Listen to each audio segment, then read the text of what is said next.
कल कोई पूछ रहा था कि हमारे जो नेता होते हैं वो खासकर वो हमारे लिए भगवान की इमेज क्यों बन जाते हैं कि उनके लिए जो फॉलोअर्स होते हैं वो मरने और मारने पे भी उनके खिलाफ कोई आलोचना नहीं सुन सकते। भारत के जो पॉलिटिशियंस होते हैं उसके लिए होलियर देन दाऊ एटीट्यूड रख लेते हैं।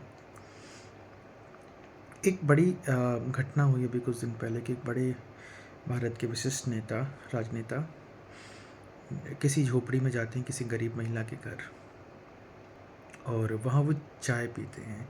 चाय का प्याला उठाते हैं, पीते हैं।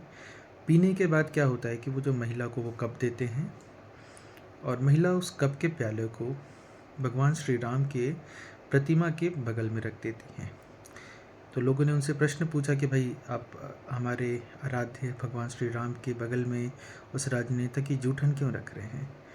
तो महिला का जवाब था कि इतने बड़े राजनेता हमसे मिलने इस झोपड़ी में आए, हमारे लिए वो किसी भगवान श्री राम से कम नहीं है। आज फिर किसी ने प्रश्न पूछा कि हमारे जो राजनेता होते हैं वो देवतुल्य कैसे हो जाते हैं। इसको समझने के लिए हमें ना काफ़ी कुछ समझना पड़ेगा। जैसे भारत की आध्यात्मिक चेतना को समझना पड़ेगा। आप अगर ध्यान दें तो हमारे जो मुख्य जो 3 देवतुल्य या जो नायक कहा जा सकते हैं, जिसे भारत के चरित्र का नायक कह सकते हैं, उसमें भगवान श्री राम का नाम आता है, भगवान श्री कृष्ण का नाम आता है, भगवान गौतम बुद्ध का नाम आता है। अगर ध्यान से इनके पृष्ठभूमि को देखें तो तीनों के तीनों ही राजा थे। भगवान श्री राम अयोध्या के राजा दशरथ के पुत्र थे और एक बड़े ही राजतुल्य परिवार से आते थे, रॉयल फैमिली से। भगवान श्री कृष्ण भी राज परिवार से थे और सिद्धार्थ गौतम यानी कि भगवान बुद्ध भी राज परिवार से थे। कहीं ना कहीं भारत के पास ऐसा नहीं कि भगवान विष्णु के और अवतार नहीं हुए, मत्स्य अवतार हुए, वामन अवतार हुए, परशुराम को भी माना जाता है, भगवान परशुराम को। लेकिन जो लोकप्रियता भगवान राम, भगवान कृष्ण, भगवान बुद्ध को मिली वो लोकप्रियता और किसी को नहीं मिली। भारत ऋषि परंपरा का देश रहा है। यहाँ कई सारे ऋषि हुए हैं, जैसे गौतम ऋषि हुए हैं, गर्ग ऋषि हुए हैं, शांडिल्य ऋषि हुए हैं। इसके अलावा विश्वामित्र हुए हैं, यहाँ पे वाल्मीकि हुए हैं जिन्होंने रामायण की रचना की, तुलसीदास हुए हैं, यहाँ पे ऋषि व्यास हुए हैं। लेकिन जितने लोकप्रिय भगवान श्री राम हैं उतने लोकप्रिय वाल्मीकि जी नहीं हैं। जितने लोकप्रिय भगवान श्री कृष्ण हैं उतने लोकप्रिय व्यास नहीं हुए। तो भारत का जो चरित्र है वो हमेशा से ही राजाओं को पूछता रहा है। क्यों? क्योंकि उसके पीछे भी एक दर्शन है कि यहाँ ऐसा माना जाता है कि यहाँ का जो राजा होता है वो ईश्वर का प्रतिनिधि होता है।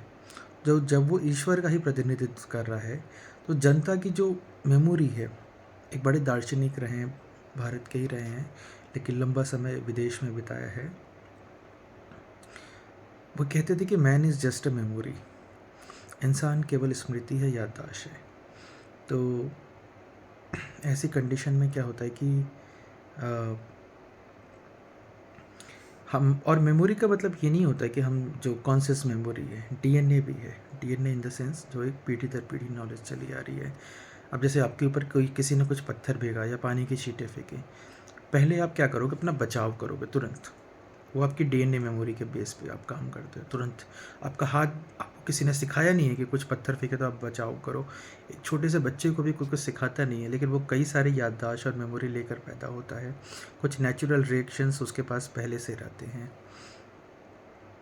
तो भारत की जो जनता है उसके स्मृति पटल पर ये एक इमेज बनी हुई है कि हमारा जो नायक होगा वो देवतुल्य होगा, यानी वो ईश्वर का प्रतिनिधित्व होगा।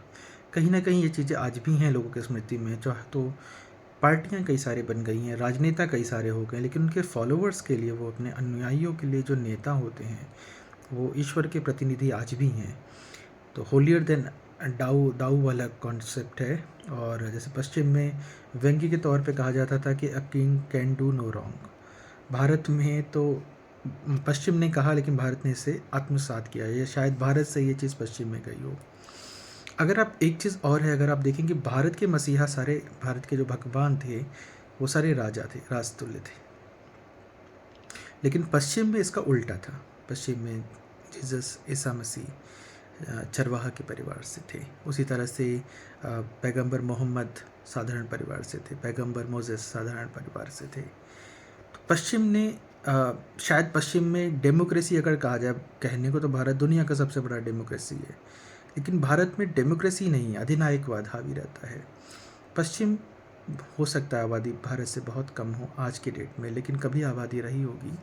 लेकिन पश्चिम में डेमोक्रेसी के मायने बहुत अलग हैं भारत की तुलना में। कौन सा बेहतर मॉडल है, ये एक डिबेट का विषय होगा, लेकिन पश्चिम के डेमोक्रेसी को भारत के नहीं तुलना की जा सकती, क्योंकि यहाँ की फ़िलॉसफी अलग है, यहाँ की समझ अलग है, यहाँ की चेतना बहुत अलग है।